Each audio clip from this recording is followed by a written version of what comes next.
Attention crew, this is your Captain Caliban speaking.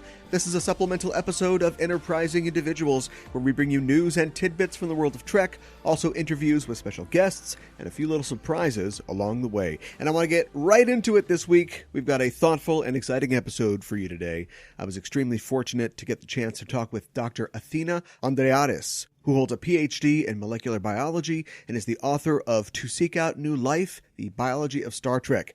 The plan was to talk with Athena about the biology of life forms in the Star Trek universe and astrobiology, but our conversation ends up ranging to many other topics, specifically the way the series' depiction of the Federation has evolved over the half-century of Trek's production, the response to the current COVID-19 pandemic, and why our evolutionary instincts make it hard for us to seclude ourselves, and the fact that real science can be so much stranger and more fantastic than science fiction.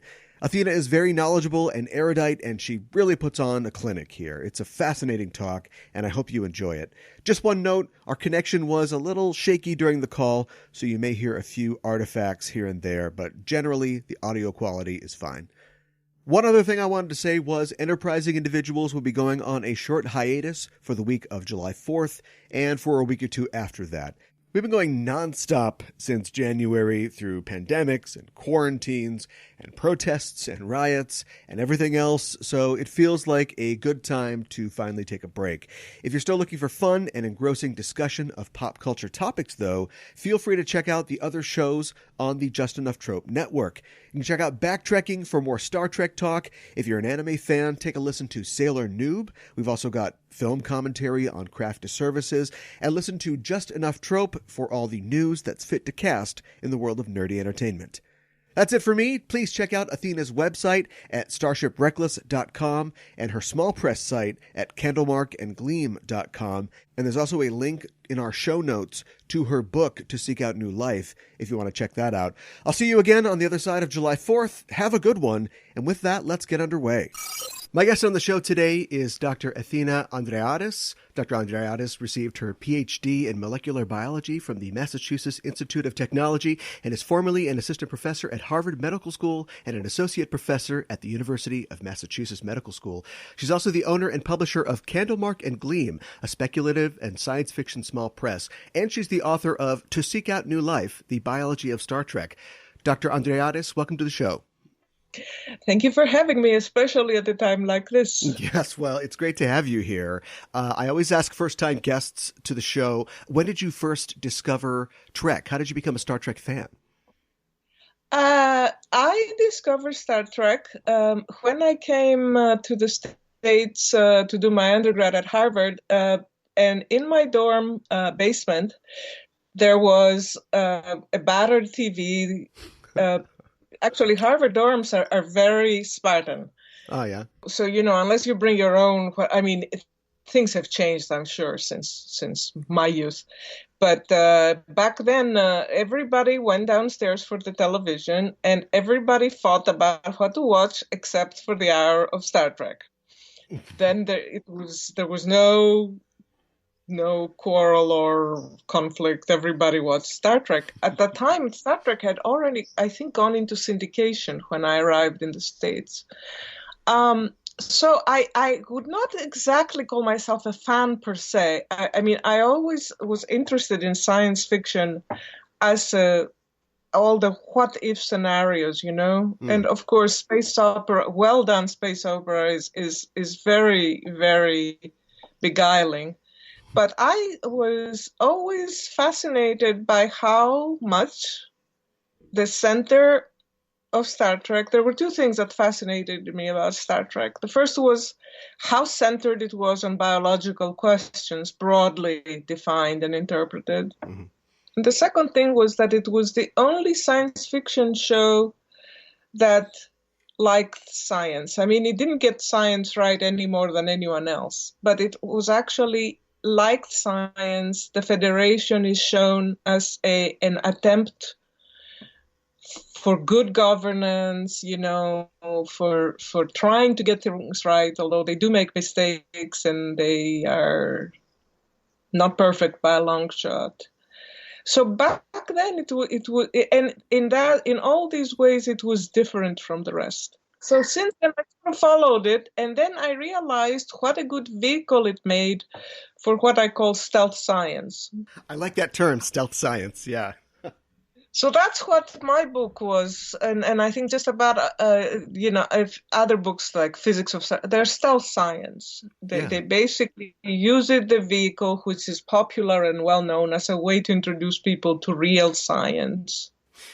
Yeah, something that fascinates me about Starfleet as an organization, and of course it's this idealized, world of the Federation in the future, but they are nominally a military organization, and they sometimes have to be involved in military action, but they're also an exploratory organization. And so really they don't want to shoot at anybody if they don't have to. They'd love to be out there charting anomalies and looking at stars and meeting new life forms. It's only when they get drawn into conflicts supposedly that they have to fight. I think you're right. On one hand, the Federation is trying very hard to pass itself off as sort of an enlightened government. Yeah. But in fact, it is military. I mean, you can tell there are chains of command, there are court-martials. But and of course, they have their own geopolitical territorial claims to defend or to extend, and hence all those various wars, whether it's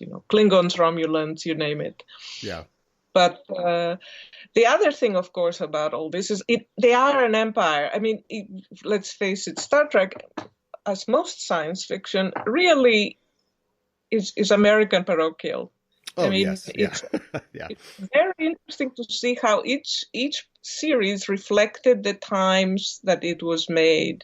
You start off with the gung-ho of the original series, then they become a little bit more tentative as they go along. You get hyphenated things, ethnicities, if you wish. Sure. And it has become more and more dystopian as it goes, as our own world has gone from this moment of the 50s when America was it in so many dimensions to what we're dealing with today.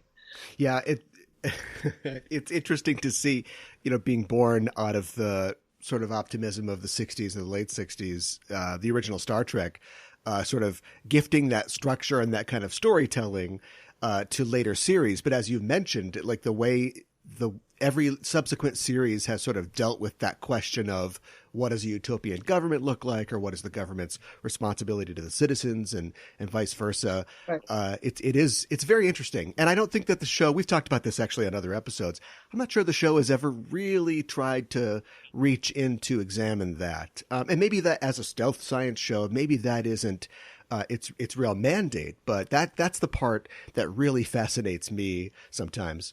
It wasn't original. I think it may not have been its original mandate or its original intent. However, as their science has become sketchier and sketchier, and the angst of individual heroes has taken precedence, you see that in fact there is more. Like in Picard, the big deal in some ways is not that the synthetics, the sentient artificial life might actually overcome its makers, because that is a trope since Frankenstein. Yeah.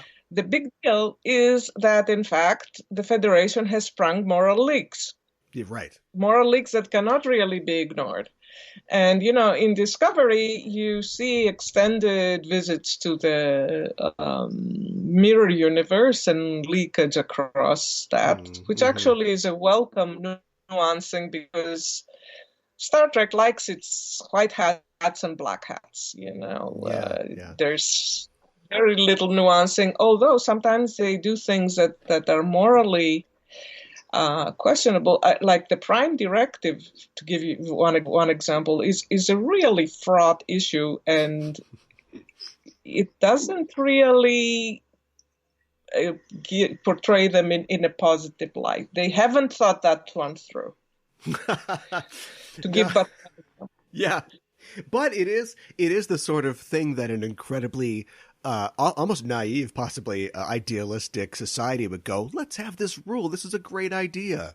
And then of course the first race you meet you have to violate it, or you realize that, like, oh boy, this rule is tough to follow up. But also, I think that there is I remember there's an episode in Voyager where Janeway is communing with Leonardo da Vinci. I think he may be a hologram. Yes. On the holodeck. And she's actually arguing about this, like, we shouldn't expose you to blah, blah, blah, blah. And he says, do you really think that we're so stupid and ignorant that to not be given these items and then given the choice? Now, of course, logically, that is a separate, namely, if you are going to all of these civilizations, aliens, whatever, are very humanoid. And in fact, all the humanoid races in Star Trek are interfertile. Right. Which is actually sort of a huge. We'll get to that. Boulder. Yeah.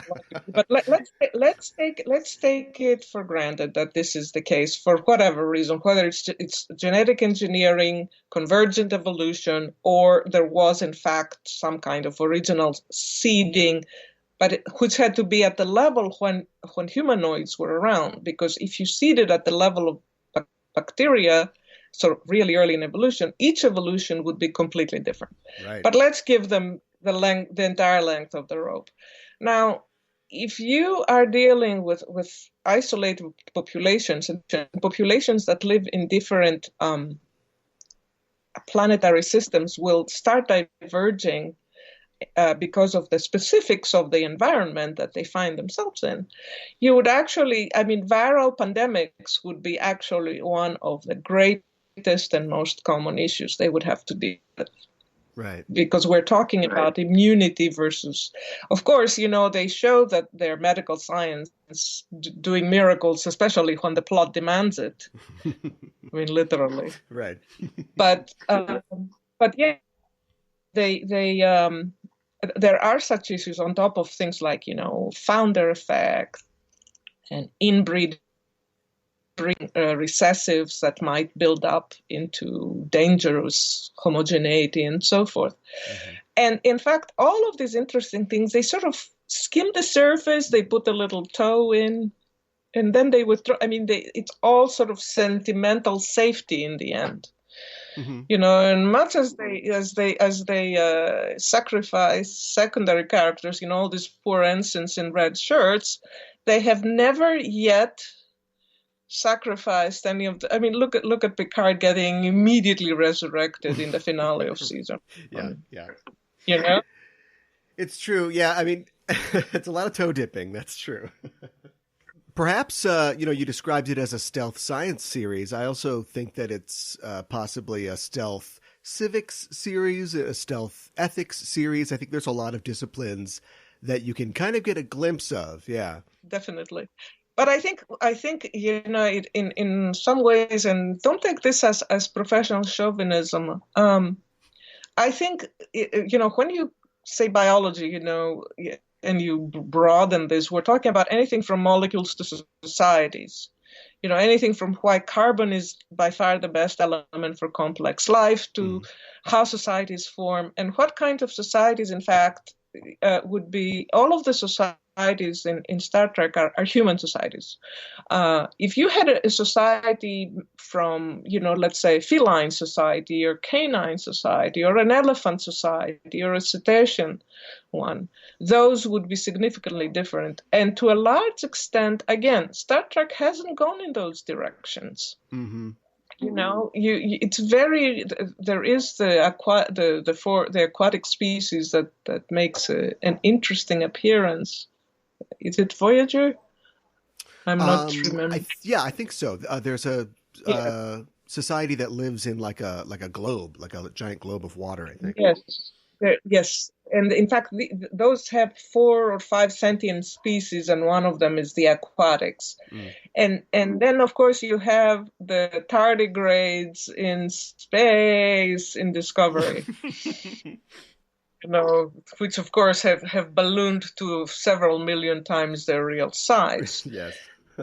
But nevertheless, they've made so few forays, and to some extent, at the beginning you could say, well, special effects were not up to it. Mm-hmm. And this is true at the beginning, but not any longer, which may explain why we got tardigrades in Discovery.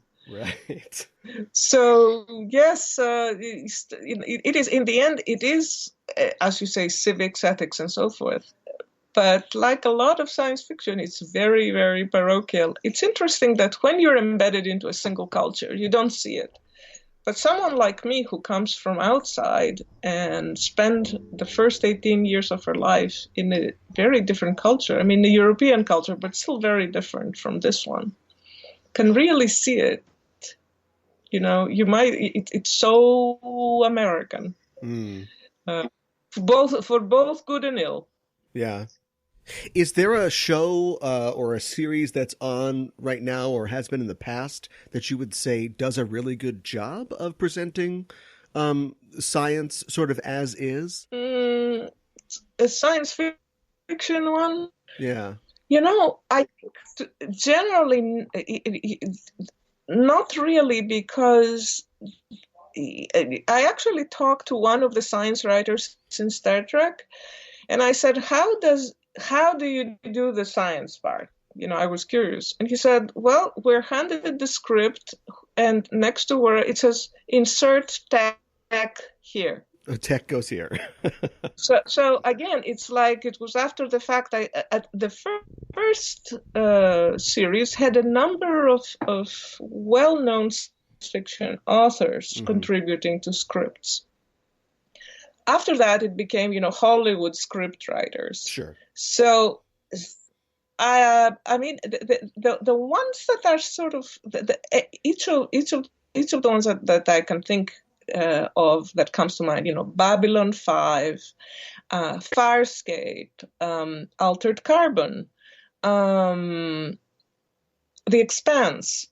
They all have, like, The Expanse has some interesting glimmers of closer to reality, but none of them, I mean, Altered Carbon is out and out fantasy, the business of cortical stacks and changing bodies at will is like completely out of it, because, I mean, those bodies come with brains.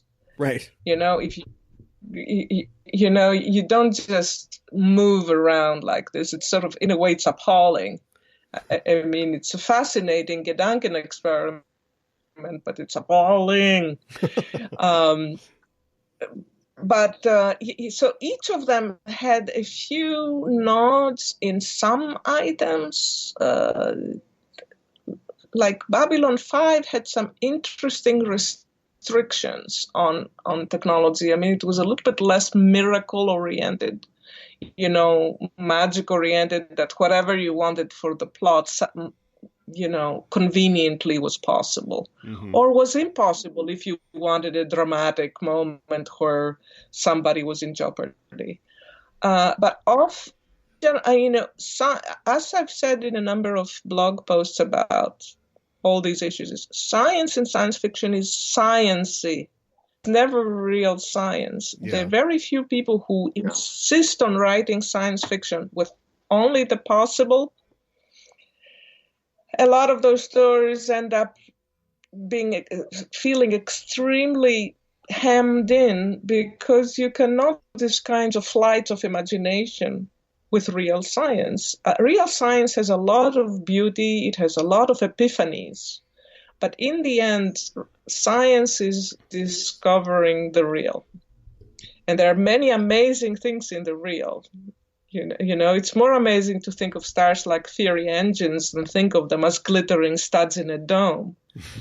But nevertheless, it's a bitter pill, for example, to realize that it's quite possible that we will never explore other planets away from the solar system, because we are not made for those trips. We're not made for those journeys. And the equipment required to take us will require resources that we're unlikely to harness. You were speaking about viral pandemic earlier, and it would be nearly impossible, I think, with where we are in the world right now, for me to not ask you about the coronavirus epidemic. And I know you're not an epidemiologist, but as somebody who worked in science and medicine, I know you have an informed opinion on the topic. What do you think about the world's response to the pandemic so far, and people's response to being told to social distance and stay at home, and the capacity of our medical system to absorb the extra patients? Well, coronavirus is an RNA virus, and a lot of dreaded viruses belong to that category. Ebola, HIV, the flu, just to name a few. And the major item with these is that because their genetic material is RNA, they mutate quickly. Which is why, for example, we have to have a new flu vaccine every year. Now, it's unclear. Corona is of the SARS subfamily, and those have been virulent viruses. All viruses, if they want to survive long, they have to be relatively gentle to their host as parasites go. Otherwise, they'll run out of hosts. The issue with humans is that the viruses that are really virulent for us are ones that made a recent jump from other hosts. Bats, civets, camels, monkeys in Africa for things like Ebola or Zika. And so when they do this, they're not optimized for their host. And that's why they're so virulent. Now, in terms of, so that's the side of science. And although right now the researchers were able to sequence it immediately, in part because its genome is relatively small, and so we know a lot about it already. But we are still not sure about why it spreads so quickly. Its incubation time is longer than the usual. It's in the middle ground. You see, the ones that are very virulent kill their hosts immediately, and that stops their spread. The ones that have low virulence are tolerated until we get some immunity. But this one is in the middle, which makes it very hard to deal with. Now, as far as, let's now take the human response, and I will deal with the government response at the very end. Sure. So the problem with social distancing is that it goes against both our thalamic and cortical emotions. Now, the thalamic ones are the so-called 4 Fs, fight, flight, food, and reproduction. Sex? Yeah. Yes. And those are bypass conscious thought because they're reflexes. You have to employ them quickly if you don't want to end up as a tiger's lunch. Right. So staying in place means we can neither fight nor flee. It goes against our instincts. And then as far as cortical emotions go, it goes against our sense of needing to help our families, our friends, but also keeping some control over our lives. It goes against just about everything that the human usually would of human thought or action, whether instinctual or considered. So it's very difficult. Now, as far as overall responses go, there are two separate issues. One is, of course, governments are reluctant to be seen as overreacting. Because the hope is that it will not be as bad as people as feared. And there was at least one pandemic in 2009. I think it was an influenza variant, and that looked scary at the beginning, but then it subsided without major upheavals. So you don't want to, but as the intelligence services say, you should see the things you have not seen in terms of, foiling things. So I think the world right now was unprepared. A lot of leaderships are not what they should be in terms of intellectual and moral stature, number one. But number two, there has been a lot of libertarian economics that has basically cut back significantly on public health. And there has been a rising tide of anti-scientism in the world. Mm-hmm. You see people in Silicon Valley arguing that they shouldn't have to vaccinate their children. Right. There's a rising religious fundamentalism across religions. There's a rising sense of you should not trust experts because there all these conspiracy theories that are making their way across the net, and things like social media actually contribute to the phenomenon. I mean, before you had to write a letter and send it to the editor of whatever newspaper. Right. Now you can blather on Twitter. So on one hand, it means that everything gets immediately disseminated, but everything means both the wheat and the chaff. There's a lot of dross out there. Yeah. And having politicians who just felt, oh, well, we're just, business as usual. I mean, we need somebody like Willy Brandt or one of the Roosevelts, or, we need somebody. I mean, there are even people who I would not necessarily feel are uniformly admirable, like Golda Meir or Winston Churchill. But these people had, I want to call it political imagination, if you wish, but to bear down on this and figure out what should be done. I mean, everything has been sort of lukewarm, and also this, oh, well, okay, we'll give exemptions to churches or whatever because it's Passover, Easter, whatever. It's like, don't do this. The virus does not care about any of this. Yeah. and vaccines, I think we will have a vaccine actually in lightning speed, considering the total, but it will still not be soon enough. Mm-hmm. And some systems will buckle, I'm afraid. Well, that's sobering to hear. And what always drives me crazy is the seeming lust of the public to not listen to experts. I don't know if it's cortical or thalamic to believe everything you read on social media, but my parents think you can cure the virus by gargling zinc and Fresca or something. So we're just trying to stay ahead of misinformation. There's something else in this, particularly so for the first world. On one hand, there was this thing, a lot of it's like shrug. A lot of these are third world problems. As long as it's happening away from here, it's not.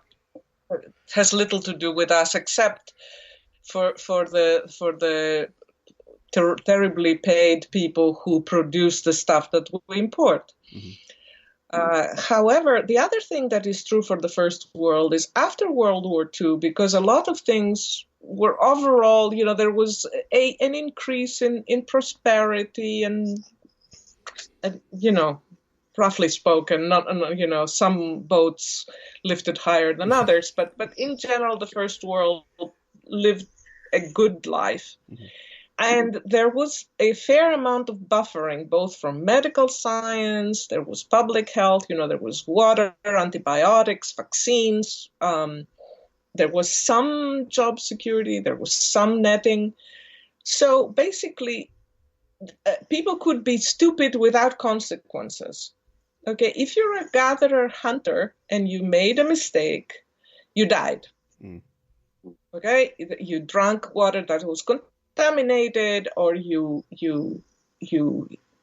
got a wound that would not heal, or name it. It's like people who still live that way, and there aren't that many societies left who do so, are extremely intelligent. They're extremely aware of their environment. Yet their average lifespan is still in the 30s and 40s because the moment they make a mistake, they pay for it. Mm-hmm. People in the first world after the 50s learned that you can be as stupid and ignorant as you like, and you could still live a decent life. Mm-hmm. And now we're up against the fact that, reality, stupidity once again has consequences. And a lot of people don't like that. They don't like because it's sort of a traumatic bump against.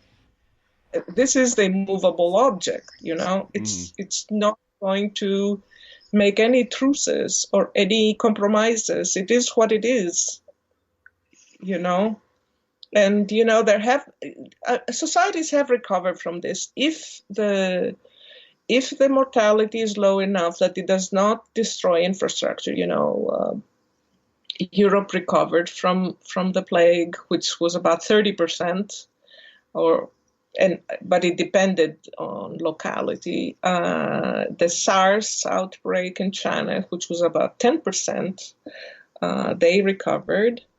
But, you know, the native civilizations of the Americas, when they got hit by the European viruses to which they had no immunity, essentially disappeared. You know, there were huge civilizations, and only now do we discover, you know, like the pyramids in Mississippi that have been buried, that were forgotten.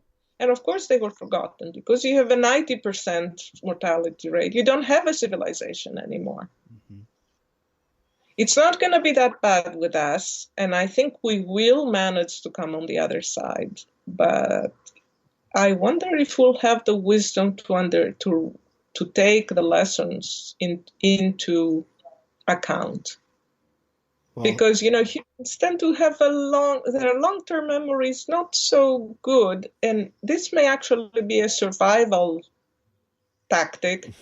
Our brain, you know, would like to go ahead and not dwell on bitter cups, but we need to learn as a collective of how to deal with things like this, how to be prepared, because now with global travel and global exchanges being also a reality, we cannot pretend that we can huddle within our borders and hope that the angel of death will pass us by because we're better, different, you name it. Right.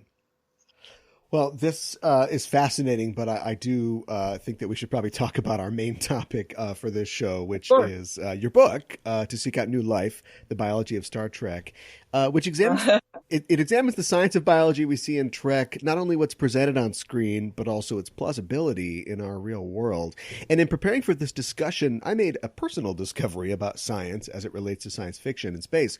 I had always assumed that a scientist who studied alien life, that is extraterrestrial life, would be called a xenobiologist, like xeno, stranger, alien biologist. However, I learned that what I was thinking of would properly be called an astrobiologist, and xenobiology is something entirely different. Well, I think that right now, astrobiology, I think, is you know, the biology of lives on planets circling other stars. Mm-hmm. I mean, that's xenobiologists would actually they are probably significantly overlapping. The unfortunate thing in this is that as of now, astrobiology is confined to studying exotic terrestrial organisms like thermophilic bacteria, sure, or, you know, cave life in caves. Because although, you know, if you look at the Drake equation, you know, from left to right, the first half of the equation, we have so much data for it. We know, you know, numbers of stars. We know more and more about which ones have or might have planetary systems. We've identified scores of exoplanets by now. A lot of them are in their star's habitable zone, which means liquid water. And of course, liquid water, like carbon, is the best element for complex molecules and hence complex life. Water is by far and away the best solvent, although not the only one. They're close cousins like ammonia, but that would be for lower temperatures. So water is the best. And of course, SETI has been looking for quite a while, you know, for signals. But we still do not have one that we can unambiguously say harbors life. Even, you know, nearby Mars, Europa, which could have a so-called ocean-capped world that lives underneath the ice cap in the liquid that's below it. And the other dilemma in all this is that if we send exploratory missions, and this has already been said about the Mars missions, the Vikings, it is quite possible we may either contaminate or destroy the life we find. So we have to be very, very careful about how we organize this. And I'm not even talking about, harboring like yeasts, bacteria, or tardigrades, for that matter, that make these little tons that hibernate. It's even, to give you an example, if you go on a world that is significantly colder, like if we send a drill to drill through the Europa's ice cap, it's possible that we may destroy the life below, if there is such, if it's there, by the heat generated by the drill. Mm-hmm. To give an example, it's a very simple example, but it tells you how many logistics dilemmas teams from NASA or any other such agency would have to deal with. I mean, this again, Star Trek did a disservice in being so optimistic and in basically positing that just about every world they find is essentially Earth. And of course, I mean, if you film in Southern California, and it's California. What it is. But it basically made people think that a lot of this would be easy as soon as we got the engines, whether it's fusion or one of those jet scoops that collect hydrogen, that we would, or warp engines, which require, of course, negative matter and negative energy, that we would be set. Then, we would find all these places, and they would more or less look like little Edens. Yeah. But, even simple things could confound us. Planets, we have circadian rhythms, and our eyes were made for a yellow sun. So if we go to a planet with a red sun, and of course, just about any other planet we alight upon, even if it's Earth-like, would have a different length of day. Mm-hmm. I mean, if you think jet lag is bad, a planet with a different daily rotation length would play havoc with our systems. Significantly different gravity. It's not just that it's bad, your bones and muscles and even your synapses, but would seedlings sprout? Mm-hmm. Would you have to be able to have fetal development? I mean, it won't do us much good if we went to all these planets, whether beautiful or bleak, and we could not think straight or have descendants. Should we assume then, based on the fact that, water is the best solvent and that organic chemistry and molecular biology would be present and the same across the universe, presumably, that pretty much whatever life form we encounter, should we encounter one, would be similar, at least in that way, to us, be most likely carbon-based, have proteins, amino acids? Yeah, I think the chances of it being carbon-based and using water as solvent are high, although there are more exotic variants. That, for example, Titan would probably be using ammonia as a solvent if it had life. Sure. Because water is frozen in that temperatures prevailing there. Where the divergence would happen is right after that. So if you could have a carbon-based life, but for example, what they chose for their genetic material, what would they look like? If they became sentient, what their sentience would be based on, what kind of reproduction they would have, what kind of social groupings they would have, if they would have two sexes the way we do for the chromosomal pairing that makes the zygote, or they could have parthenogenesis the way a lot of social insects do at times when resources are low. Sure. They could be hermaphrodites the way a lot of plants are, or they could be even more wilder. They could have a triple helix and require 3 inputs from 3 parents. Anything goes above carbon and water. Mm-hmm. Okay. Anything that you can imagine could be. at every level, as you go again from molecules to societies, you could have anything you could imagine, and in fact, our imagination might not be encompassing enough for what we might find. Right. And in that respect, I think Star Trek should have been bolder, especially when the special effects were up to the task. Yeah, Trek certainly bets hard on us all being, or all the aliens we find being humanoid, bilateral symmetry, people with 2 eyes and 2 ears and so forth.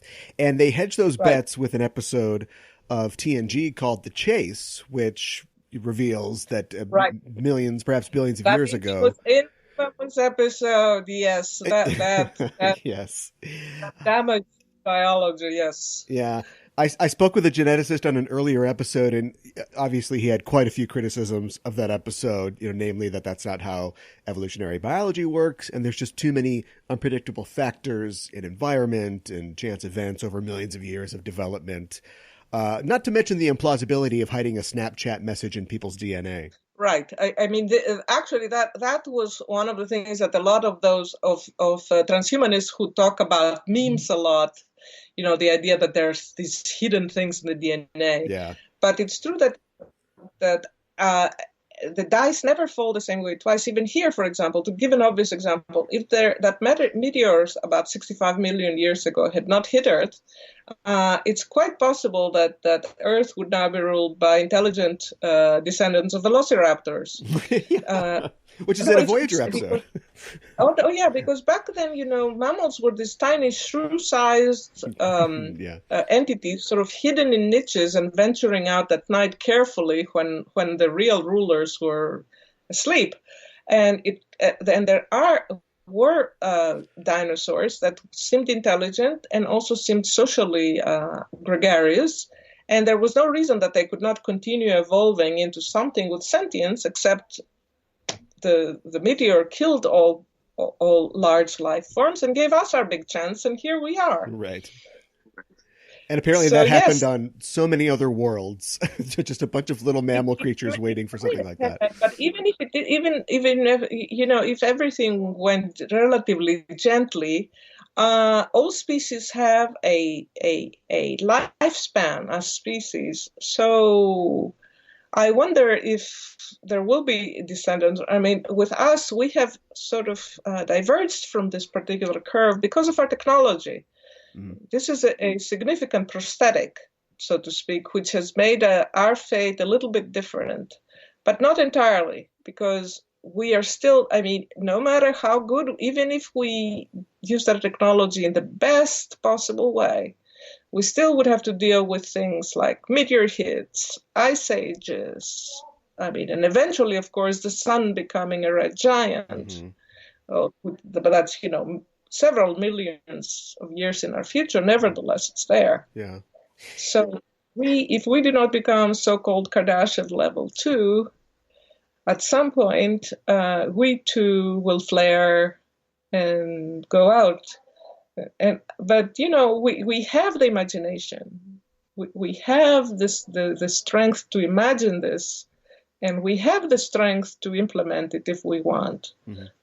And Star Trek, if nothing else, has sort of said this, that we have the strength to choose the right thing. But we have to do this. Right. It has to be done. Yeah. Something that kind of always disappointed me about the aliens that we see on Star Trek Voyager is that here's an opportunity for us to get out of the Alpha Quadrant to another part of the galaxy and see some really strange, different sort of aliens. And for the most part, it's, just a human with a little thing on their forehead that denotes that they're an alien. And I guess I'm wondering, do you think that potential life forms from another quadrant of the galaxy would be very different to ones in our arm of the Milky Way? I think that in general, if you are, it seems that the physical laws are such that, especially spiral galaxies like ours, the quadrant that is as distant from the center as we are, mm-hmm. they would have the same local conditions, I think. Sure. Of course, details of planetary systems, is different. Like if you were on a red dwarf planetary system, you would have things like a lot of plants would be dark red or almost black because they wouldn't be using chlorophyll but carotenes. You would probably end up because you would end up being in a locked orbit. So in fact, you would have one day side and one night side, and the place where you could probably end up being able to live would be actually the sort of the twilight ring, where in fact you would have to put up with tornado style winds because of the temperature differential between the two sides. And you might also have to put up with flares from the parent star because this type of star often throws out flares. So you could imagine something like a life that has a lot of armor necessary and that lives in a perpetual twilight where everything is like dark red or almost black. So you see, at every level you are introducing, looking at real science, you're introducing all these possibilities of diversity, of significantly different manifestations of life if it arises and goes through the various bottlenecks to complexity and of course the bottleneck to sentience, and after that the bottleneck to having technology. Right. And then you also have to ask about sensory apparatus. For example, there might be species that rely on, and even on Earth there are such, they rely on infrared, rely on ultrasonics, like the bat and dolphin echolocation signals. A lot of snakes have IR sensors to sense their prey. If you live in a place where light is scarce, eyes may be vestigial or not even necessary. Again, evolution is not teleological. It's sort of and actually evolution is these Lamarckian and instant evolution episodes in Star Trek. That's one of the things that it persistently flubbed. But you have, evolution basically says it's as jury-rigged as our own bodies. It says, well, what works right now? What will allow these species to propagate? And that's what it is. And that's why, in fact, a lot of biology, if you look at biological systems closely, you'll see that they're sort of jerry-rigged and mediocre, and humans in particular are exceedingly mediocre. But that's a good thing because it means that that's built-in adaptability. Because if you optimize for any particular configuration, it means you become wildly suboptimal for everything else. So you actually want that mediocre configuration to stay with you, because it keeps you flexible for whatever may happen. Yeah.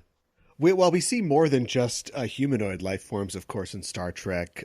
Creatures like the Horda, neuroparasites, and whatever the Lights of Zetar are. Yes, we do. It isn't just stuck to LA actors wearing facial prosthetics. Silicon life form is rather unlikely because although silicon is the heavier cousin of carbon, its primary there are two primary drawbacks. One is that it is not stable enough to create complex molecules. This has to do with the character of its orbit, of its orbitals. And the other issue is that the solvent for silicon compounds is hydrofluoric acid. And it's actually, fluorine is relatively rare in the universe, whereas water is actually fairly common on top of being the best solvent. But some silicon molecules are chiral, and some people argue that they were used by early carbon life as templates or as surfaces on which to build. And it's possible that the chirality, which is, of course, inevitable as carbon can form 4 bonds, but human life chose one chirality, and some people say it may have to do with the original templates on which it grew. So this is all fascinating stuff. Yeah. Because what do we see here? To some extent, it forms what we might find out there. But I suspect that if we do find life out there, it may well exceed our wildest imagination. And I personally think there is life out there. Yeah. Just statistically speaking, and the fact we haven't gotten a signal, to get a signal requires so many things to fall just right. Including, the timing, that I am not discouraged by the fact that SETI at home has not yet clocked something. I think they're out there. Just there. I mean, the distances are vast, and frankly, if there is life on other galaxies, which is almost certain, we will never hear from it. It's too far. Yeah. Way too far. I always wondered what the founders or the changelings were made of, like what their genetic structure was like. I mean, you'd imagine that an amorphous being that can change into like any shape, regardless of size or mass, would be very complicated biologically. But Bashir never seemed all that phased whenever he examined Odo. It was just sort of another life form to him. Like, what was he seeing? Right. Shape-shifting is actually, a biological impossibility, and not biologically, physics. And if you have that, how do you preserve your mass? Right. Yeah. It's subspace or something. You quote switch it into the fifth dimension. Right. Yeah. How do you maintain, how do you maintain your cellular integrity? How do you maintain your own conscious thought while you pretend to be a Chippendale chair? Yeah. How do you, and then all of the fact that as liquids go, I think to be honest with you, I think they based some of the changeling attributes to a fanciful and now long discarded theory that water retains a memory of the objects that are in it. I think for a while it became fashionable among the glitterati. So I think that they based some of the changeling ideas on it. But of course, the other thing too, again, is that Odo, even if you again give them a long rope and say, yeah, okay, we can have a life form like this. But then, he too is human. I mean, he loves Nerys. It's like, this is like loving, I don't know, a faucet. It's so different. Yeah. And the other fascinating one that they never quite went into it because it raises some interesting ethical questions are the trills. Uh-huh. The symbiotic relationship. It looks to me, in fact, like there we have a dominant and the host is clearly the symbiont clearly has the upper hand in that. And there you have a type of life that is completely different. And again, poor Jadzia falls in love with Worf. And it's like, so first of all, it's like, who is in love with all these humans? Is it the symbiont or the host? Yeah.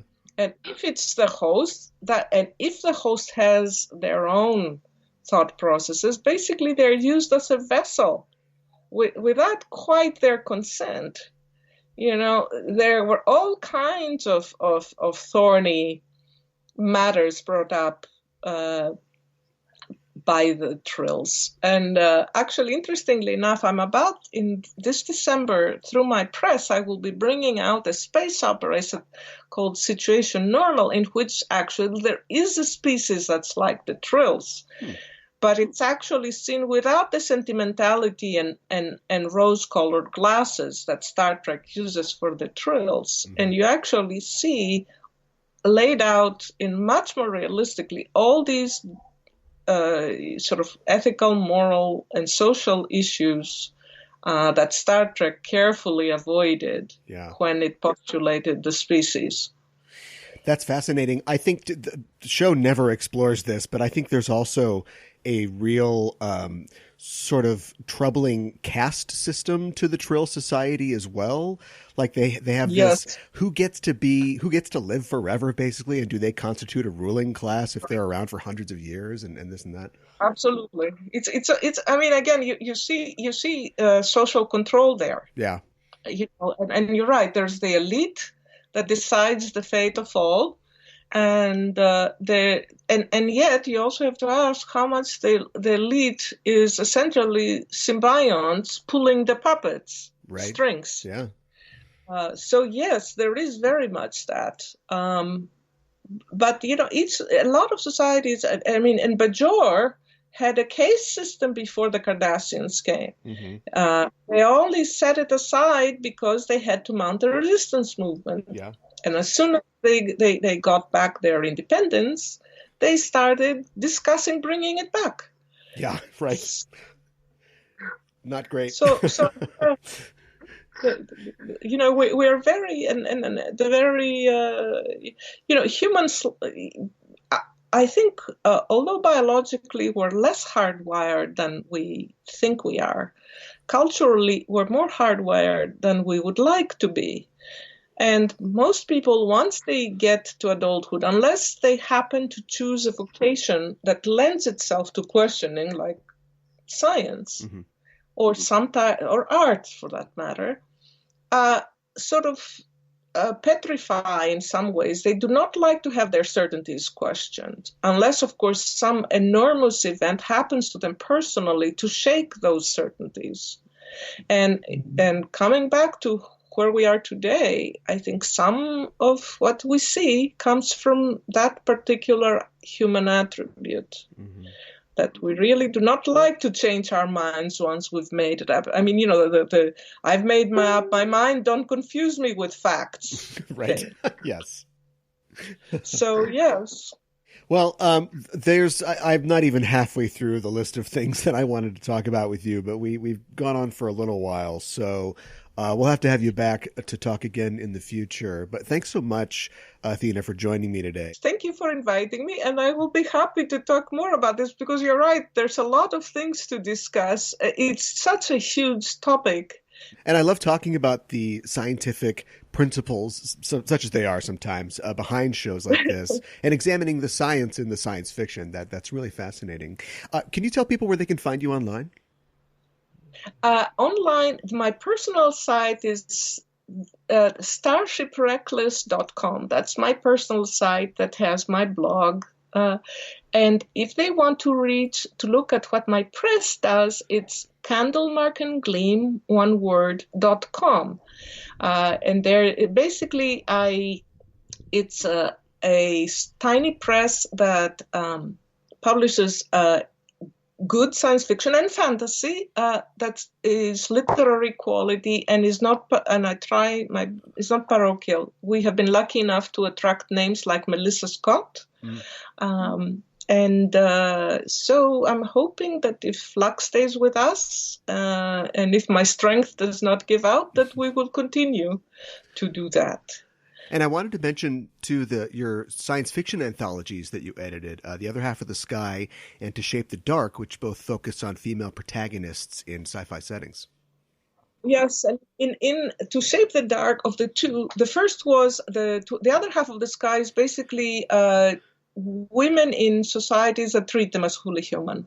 Mm-hmm. To Shape the Dark is not just women scientists, again, doing science not as usual, because a lot of science in the West is looked as this heroic, alone individual. Yeah. But scientific research is a collective mm-hmm. enterprise. It requires a significant amount of cooperation, and also it depends a good deal on informed hunches. It actually rewards epiphanies. The biggest moment for a scientist is when all these seemingly disparate random pieces fall together and you see this pattern that you didn't see before. I mean, this is an amazing moment. It has happened to me once or twice, and I have to tell you that it feels like nothing else.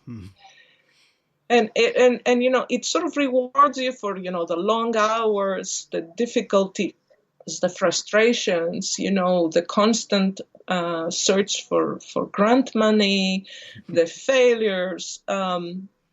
It's just amazing when it happens.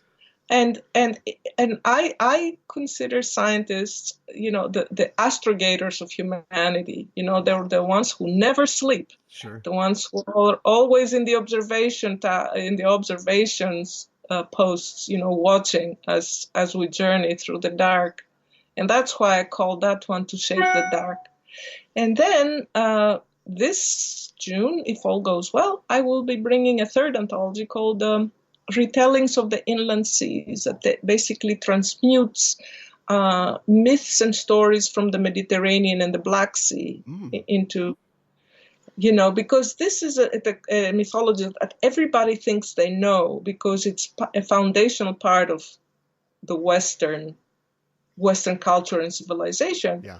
But I think that has robbed it of its depths and nuances. So I wanted to elicit stories that brought back how exciting and timeless it is, and how it can still be sort of a compass for the future. Okay. So that is the third of the Feral Astrogator series that started with The Other Half of the Sky. Okay. It's going to be coming out in late June. Thanks again for speaking with me.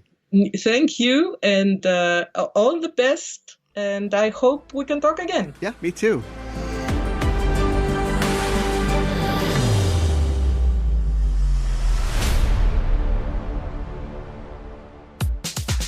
Hey Trekkies, I'm Caliban. And I'm Gooey Fame. And we're the hosts of the new podcast, Backtrekking.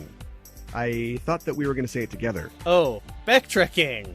Do you want to do it again? Just don't worry about it. Every week, we look at the real-life inspirations behind classic Star Trek episodes. The original series, Next Gen, DS9, Voyager, and more. And we're examining the actual events, stories, and concepts that they're based on. Join us as we go trekking through sci-fi history. We have a time machine. Let's go back and do the intro again. Hey Trekkies, I'm Caliban. Backtrekking! God damn it!